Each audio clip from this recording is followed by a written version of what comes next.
Hello and welcome to Coffee Ambassador's troubleshooting video. We're here to walk you through a step-by-step process to fix basic issues with your machine.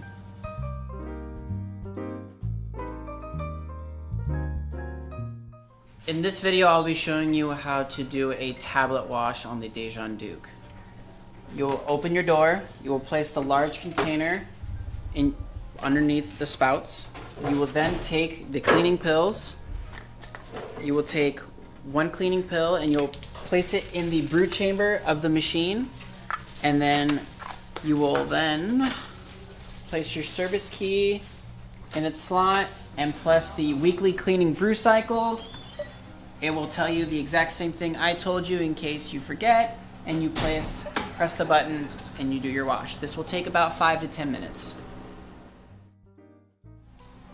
Thank you for watching the video on troubleshooting your issues. If you have any more comments, questions, or concerns, please call our customer service line at 858-453-8584.